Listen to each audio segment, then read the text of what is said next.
Hi friends, இன்றைக்கி மதியம் என்ன சாப்பாடுன்னு சொல்லி பார்க்கலாம் வாங்க வீடியோக்குள்ளே. இன்றைக்கி சோறு, ரசம், அப்புறம் சிக்கன் கிரேவி மாதிரி வச்சேன்னு சொல்லிருக்காங்க. அதான் வைக்க போகிறேன். வாங்க வீடியோக்குள்ளே பார்க்கலாம். அது சொல்லாண்டாமா? ரசம் நான் தான் வைக்க போகிறேன். இப்போ நான் என்ன பண்ண போகிறேன்னு சொன்னான்னா, இப்போ தான் அவங்க 2 பேருமே சிக்கன் வாங்கிட்டு வந்தாங்க. இப்போ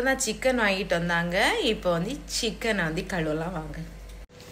இப்போ தான் சிக்கன் வாங்கிட்டு வந்தேன். இன்னைக்கு நான் ஞாயிற்றுக்கிழமை சிக்கன் எடுக்கல, இன்னைக்கு தான் சிக்கன் எடுத்துருக்கு. இவ்வளோ எவ்வளோன்னு சொன்னா 315 ரூபாய்.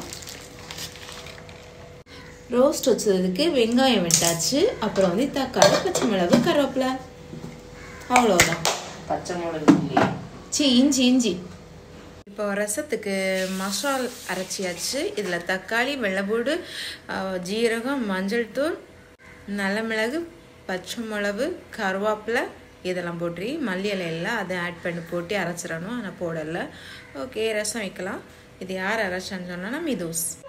சிக்கன் கிரேவிக்கு வெங்காயம், தக்காளி, இஞ்சி, பூண்டு, மிளகு இல்லை, பச்சை மிளகு இல்லை, நல்லா காஞ்ச மிளகு எடுத்துருக்கேன். சிக்கன் கிரேவி ரசம் வச்ச போகிறோம். இதுக்கு கொஞ்சம் ஆயில் ஊற்றலாம், இதுக்கும் கொஞ்சம் ஆயில் ஊற்றலாம். பட்டை, கிராம்பெல்லாம் போடலாம். கொழுப்பு இதில் தெரிச்சிட்டாதான் நான் பெய்தேன். மிளகு போடலாம். வெட்டி வச்ச வெங்காயம். இப்போ சமையல் பண்ணது காட்டினான்னு சொன்னான்னா லாங் வீடியோ போடுறோம். இப்போ இதை நல்லா வதக்கலாம். டகுன்னு இஞ்சி பூண்டு நல்லா வதக்கலாம். பச்சை வாசனை போகணும். தக்காளி அப்படியே ரசத்துக்கும் ரெடி ஆக்கலாம். இப்போ கொஞ்சம் தண்ணி ஊற்றி மூடி வைக்க வேண்டியது. ஆனால் சிக்கனை பொரிச்சு தான் ரோஸ்ட் வச்சோன்னா அதனால உள்ளியெல்லாம் வாவட்டு. ஃபஸ்ட்டு ரசத்துக்கு கிண்டிட்டு இருக்கோம். புளி கரைச்சி அப்புறம் புளி தண்ணி ஊற்றலாம். தேவையான அளவு தண்ணி உப்பு போட்டு இறக்க வேண்டியதான். சிக்கனை பொரிச்சு ரோஸ்ட் பொரிச்சு போட்டாச்சு. இதில் மல்லிப்பொடி, மிளகு பொடி, இந்த கறி மசாலா, பெருஞ்சீரகம் தூள் அவ்வளவுதான் போட்டிருக்கு.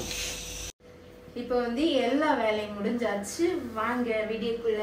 என்னதெல்லாம் வச்சிருக்கேன்னு சொன்னான்னா, வாங்க ரசம், சுட சுட ரசம், அப்புறம் பொன்னி அரிசி சோறு, அப்புறம் இது என்னன்னு சொன்னா சிக்கன் குழம்பு கிரேவி வச்சேன்னு நினைச்சேன்னா கிரேவி வச்ச முடியல.